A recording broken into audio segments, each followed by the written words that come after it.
Hello and welcome. My name is Evgeny Rusakov and you're watching TVP World Interview from Vilnius. The 60th US presidential elections will be held in a couple of weeks on the 5th of November. These elections are most definitely this year's most crucial elections that will have an impact on loads of things going on around the world. To discuss this event, we are joined today by the Americanist Alexandra Filippenko. Hello, Alexandra, and thank you for joining us today. Evgeny, thank you for having me. I'm very happy to be here. Alexandra, first of all, this question. Why is the date so strange? I mean, 5th of November, it's Tuesday. I mean, here in Lithuania, we had elections and everything happened on Sundays. Why is that? That's the historical part. I'm a candidate of sciences and history. I'd love to talk about it. I'd love to dwell on it. Briefly. Yes, but it's history. It's been established in the 19th century when most of Americans worked on the fields. So on Sunday, you go to church. On Monday, you travel to where you want to vote. And on Tuesday, you vote. On Wednesday, you travel back and you go to your farmer's market on Thursday. And you're back with your family. So it's all about history. And why November? Because the crops have already been gathered. It's not too cold yet. It's in 10th degrees, 10th, 12 degrees, especially around 13 first states, 13 states that gathered to become the United States of America. So it's all about history. That makes sense then. That makes sense. Okay, now elections. What's your take on the current situation? What's going on? Of course, it is crucial elections. It is extremely interesting to look at. It's extremely interesting to look into what's happening. But what we are seeing now between Kamala Harris and Donald Trump, the difference in their percentage is within 1–2%, especially in the crucial states. Again, you mean those swinging states? Swing states, yes. And again, coming back to history, the founding fathers established that each state votes for its president. Each state elects its president. And the person who wins in one state gets all the electoral votes of that state. That is why we need to look not at the overall number of votes, but at the votes at each state.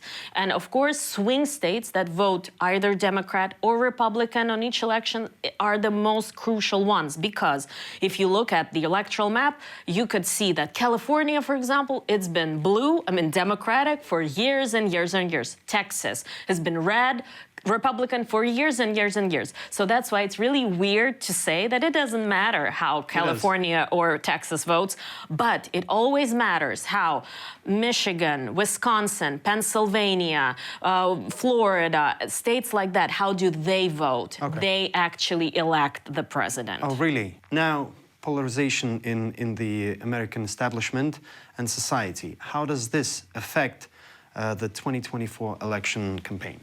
This affects really, I would say, not in a good way, because both campaigns, due to polarization that's been happening from mid-2000s. If you look at 1990s, if you look at 1980s, you could see many Republicans who were more left-wing than many of the Democrats. And you could see many Democrats who were more right-wing than Republicans. Right now, you don't see anything like that. So that is why the politics becomes more and more polarized from mid-2000s. So that is why both campaigns, they have to cater to their voters. They cannot go to broader audience. They have to make sure their voters vote for them.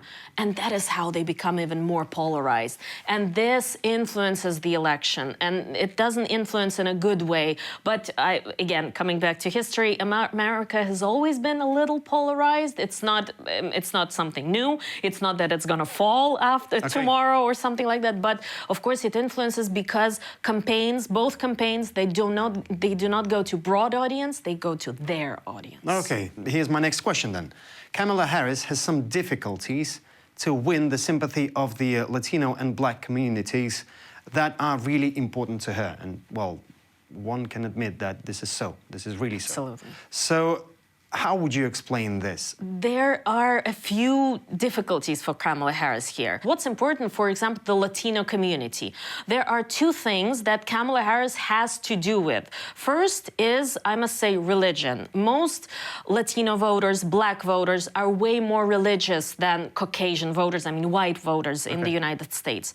And Kamala Harris is the representative of the Democratic Party, pro-abortion, pro-reproductive rights, and many of those voters, party is not that important for them, but their religious belief is more important for them. Okay. There are many Latino churches, there are many black churches in America, and maybe they will not vote for Trump, but they probably won't vote for Kamala Harris because she is pro-abortion and she is pro-LGBTQ plus rights, et cetera, et cetera. Which is against religion. Yes.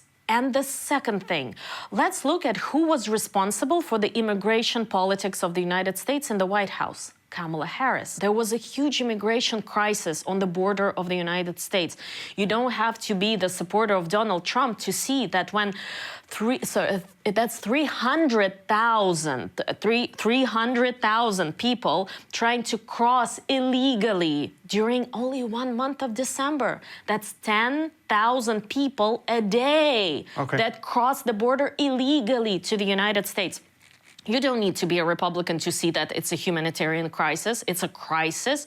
And who was responsible for that? Kamala Harris. Democrats. In the White House. So that is why the Latino community is not happy with her. And now Republicans will perfectly use this card. Absolutely. And we all know who builds the wall. Donald Trump builds the wall. The border between Mexico and the United States is 3,000 kilometers. 1,000-kilometer wall was built during the Obama presidency. During the Trump presidency, only 100 kilometers were built. But we all know this as a Trump wall. PR. That's how PR works. The king of PR is Donald Trump. It's good that you've mentioned Donald Trump because my next question is related to him. So during his campaign rally in Pennsylvania, he simply stopped taking questions from the audience and instead danced on the stage for like half an hour or even more. So what's your take on this? That's what Democrats call plain weird. PR as well. That's also PR. That's something Donald Trump knows really well how to talk to his audience. And at some point, he just said, oh, who wants to talk about politics? Let's just listen to Ave Maria. Let's just talk. Let's just dance. And he really listened. He not only listened to Ave Maria once, he said that, oh, no, let's put another version on with Pavarotti singing. Yes. And so he just listened. They were dancing, swinging with the audience. Of course, if a Democrat would do that, people would say that's something wrong with them. But it's because he's Donald Trump. That works for Donald Trump. Is he some kind of a, I don't know, messiah for his voters? What's this? I would say he's a trickster for his voters, and they love it. They love that he doesn't care about how politics should be. He calls himself the Washington outsider, and still his electorate believes that he's a Washington outsider. Who could be a more insider? When he is actually not. Yes, who could be a more insider than a president? The U.S. president, he cannot be a Washington outsider. So, but he knows how to act this way. He knows how to talk to his audience. He knows how to put himself. Yes, let's not care about questions, Q&A. Who needs that? Those politicians need that. And let's just swing and let's just have fun, etc., etc. He knows how to do it, and he's allowed to do it. For example, during his rallies, he begins to talk about, I don't know, Hannibal Lecter all of a sudden, about movies, about things like that. And that's okay. His electorate loves it. And because his electorate, they see in him someone who doesn't care about what politicians, those not Hollywood, but Washington politicians, Wall Street and all that stuff. Okay. Yes, and so that's why he's allowed to do that. I'm sure that Kamala Harris would not be allowed to do it. Moreover, one of the advertisement campaigns of Donald Trump has showed Kamala Harris dancing. She loves to dance. When she was a student in school, she had a dance group even. Okay. So she loves to dance. She dances quite a lot, and they made a video of her dancing and of her TikTok, how she dances on TikTok, saying, we don't need another TikTok star. We need a president who is powerful. So for Kamala Harris, it's not allowed. And somehow they don't say that about Donald Trump. No, not at all. That's interesting. Okay, middle one-story America. How much of an impact will this middle America play in the upcoming elections?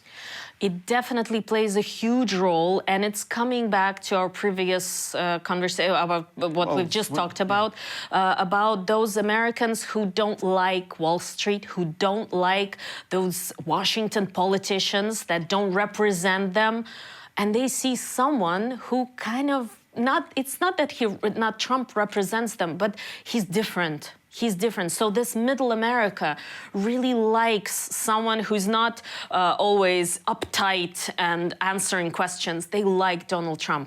And we see how this middle America is important because of who both candidates have chosen for their vice presidents. J.D. Vance, he's very famous for his book, Hilly Billy Eulogy. It's a book about him growing up in rural Ohio with a mother who had problems with alcohol and some substances. His grandmother who was fighting for his education, difficult life, and the other candidate, the vice presidential candidate for Democrats, is Tim Walz. Who's Tim Walz? Also not a politician. He used to be a coach at school. He is, your neighbor, someone you talk to, someone who would help you change your tires. It's a coach, a football coach. So both candidates have chosen someone who represents that middle America, who represents that America. And it's very important who those Americans would see represent them. But for Kamala Harris, she's fighting for it. It's very difficult for her because she comes from California, from liberal, extra liberal California. And for Donald Trump, it's a bit easier, although he's been born with a golden spoon in his mouth, but still somehow he managed to put himself out there as someone who does not represent Wall Street, who does not represent those politicians. PR works perfectly. He knows how to do it. Okay, and well, briefly, my last question. Elon Musk versus Taylor Swift. One is a world-famous businessman, another is a pop star. Whose support has more weight? Well, I would direct the question to you. Don't you think that Elon Musk is also a star? Yes, to some extent. So they're both stars, they're both world-renowned stars, but he has a lot of money to spend. Well, she as well. She as well, but first of all, he set up a super PAC, America's super PAC, that right now is having a lottery in those swing states that we talked about in the beginning.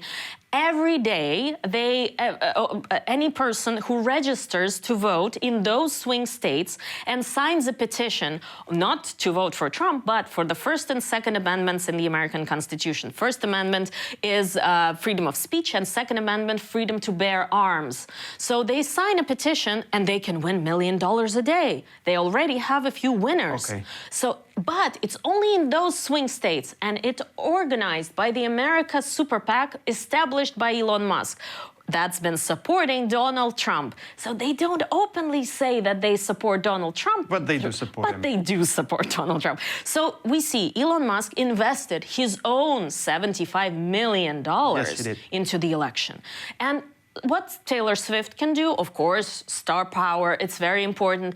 But we see people who are listening to her, it's rather young people that not always go to the elections. That actually don't have a right to vote. And sometimes they are not, sometimes they are under 18. So, of course, this star power is important, but money. Follow the money. Money works better. And the lottery plus $75 million that he himself invested and his American super PAC that they made donations and they worked to make some events for other people to donate. So probably Elon Musk gives even more star power and financial power into that. Well, Alexandra, I have to admit this was a wonderful conversation, and I hope to see you after the 5th of November to discuss what has already happened then. Thank you so much for inviting me. Thank you.